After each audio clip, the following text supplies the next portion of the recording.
This channel does not promote any violent, harmful, or illegal activities. All content provided by this channel is meant for an educational purpose only. ছোট্ট Facebook page এবং YouTube চ্যানেলে সবাইকে স্বাগত। Daniel queen তার বিখ্যাত বই the story of বিতে একটা ব্যাগের কথা বলেছেন। ধরুন একটা কড়াইতে জল ফুটছে, এখন যদি আপনি সেই ফুটন্ত জলের কড়াইতে একটা ব্যাঙকে ফেলে দেন, দেখবেন ব্যাঙটা পাগলের মতো সেখান থেকে লাফিয়ে বাঁচার চেষ্টা করছে, কারণ ব্যাঙটা বুঝেছে যে ওই জ্বলন্ত উনুনে যে জলটা ফুটছে তাতে একটুক্ষণ থাকলেই সে মরে যাবে। এবারে আর একটা এক্সপেরিমেন্টে আসুন। ধরুন আপনি একটা ঠান্ডা এক পাত্র জল নিলেন এবং সেই জলে একটা ব্যাঙকে রাখলেন। ব্যাঙটাও খুশি, আপনিও খুশি। তো এরপরে খুব ধীরে ধীরে গ্যাসের বার্নারটা অন করলেন এবং ওই ব্যাঙ শুদ্ধ ঠান্ডা জলের পাত্রটিকে গ্যাসের ওভেনে রাখলেন এবং খুব অল্প করে জলটাকে গরম করতে শুরু করলেন। দেখবেন ব্যাঙটা খুব আরামে শুয়ে আছে, যেমন মানুষেরা শানবাত নেয় আর কি। তো ব্যাঙটা খুব আরামে শুয়ে আছে, এদিকে ধীরে ধীরে আপনি গ্যাসের বার্নারটা একটু বাড়াচ্ছেন, একটু একটু করে বাড়াচ্ছেন। ব্যাঙ শীতল রক্তের প্রাণী, তো ব্যাঙটা আরও আরাম পাবে, বাহ, তার চোখটা ঘুমিয়ে বন্ধ হয়ে আসবে। হয়তো একবার ব্যাঙটার মনে হতে পারে একটু গরম গরম লাগছে, ব্যাঙটা ভাববে ও গরম লাগছে, পরে ভাবা যাবে, আগে তো এনজয় করি পরিস্থিতিটাকে, পরে ভাববো।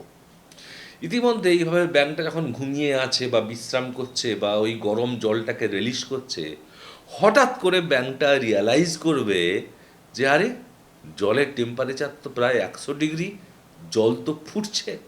তখন ব্যাঙটা ওই প্রথম ব্যাঙটার মতো প্রাণপণে বাইরে ছিটকে বেরিয়ে আসার চেষ্টা করবে, কিন্তু সে সফল হবে না, কারণ দীর্ঘক্ষণ ওই গরম জলে থাকার ফলে তার শরীরের যে এনার্জি, যে ভাইটালিটি, সব নষ্ট হয়ে গেছে এবং এইভাবেই ব্যাঙটা কিন্তু মরে যাবে। কোনোভাবেই আর ওই পরের কাজ ফেলে রাখবো, আগে তো এনজয় করি, এই চিন্তার জন্যে ব্যাঙটা আর বাঁচতে পারবে না। এটাকে বলা হয় বয়েলিং ফ্রগ সিনড্রোম।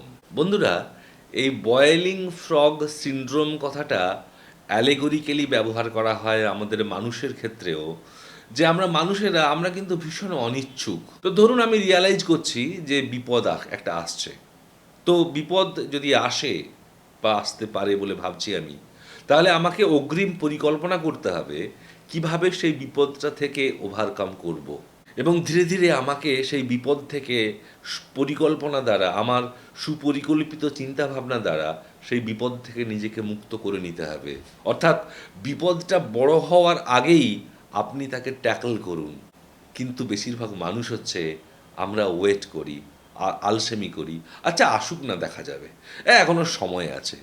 এবং আলটিমেটলি যখন বিপদটা ধীরে ধীরে ধীরে ধীরে বড় হয়ে একটা বিশাল দৈত্যের আকার নিয়ে আমার উপরে আছড়ে পড়ে, তখন বন্ধুরা আর কিচ্ছু করার থাকে না। ওই বিপদের ভারে নুয়ে ক্রাস্ট হয়ে পড়া ছাড়া আমাদের আর কোনো অপশান থাকে না। তাই মানুষেরও উচিত ওই ব্যাঙটার মতো, যখন ধীরে ধীরে পরিস্থিতি গরম হচ্ছে, জলটা গরম হচ্ছে, তখনই কিন্তু ভাবা যে আমাকে এখান থেকে বেরোতে হবে, কারণ জল একটা সময় কিন্তু বয়েলিং টেম্পারেচারে চলে গেলে আর কিন্তু আমি বেরোতে পারবো না। এই বাংলাদেশ আজকের এই সিচুয়েশন, এই হত্যাযজ্ঞ, এটা আপনাদের কারণে এবং আপনাদের ব্যর্থতার কারণে। এটা আপনারাই করতেছেন। আপনারা যদি সঠিক বিচারটা করতেন, শুরু থেকে যদি এটা মেনে নিতেন, তাহলে এত কিছু কোনোদিন হইতো না। এত অতিষ্ঠ, এত তিক্ততা, এত মানুষের দেয়ালে পিঠে। ইতিহাসে এই বয়েলিং ফ্রগ সিনড্রোমটা বহু ক্ষেত্রে ব্যবহার করা হয়েছিল। যেমন 1960 সালে ঐতিহাসিকেরা কোল্ড ওয়ারের কথা বলে সাবধান করেছিলেন। চলুন নিজেরা ধীরে ধীরে অগ্রিম পরিকল্পনা করি, নিজেরা ধীরে ধীরে পরিকল্পনা ছকে ফেলি, যাতে আসন্ন বিপদটা বড় হবার আগেই তাকে ট্যাকল করা যায়। কিন্তু আমরা কেউই সেটা শিখিনি, আমরা ব্যাঙের মতো অপেক্ষা করেছি, যার ফল হচ্ছে Bangladesh Prime Minister Sheikh Hasina has landed at the Hindon Air Force Base in Uttar Pradesh's Ghaziabad near the national capital Delhi. Earlier in the day, she fled Bangladesh amid violent protests. Meanwhile, the Bangladesh army has taken control of the government. গোটা পৃথিবীটা একটা দুর্নিবার ধ্বংসের দিকে এগিয়ে যাচ্ছে, কারণ আমরাও কিন্তু সেই বয়েলিং ফ্রগ সিনড্রোমে আক্রান্ত।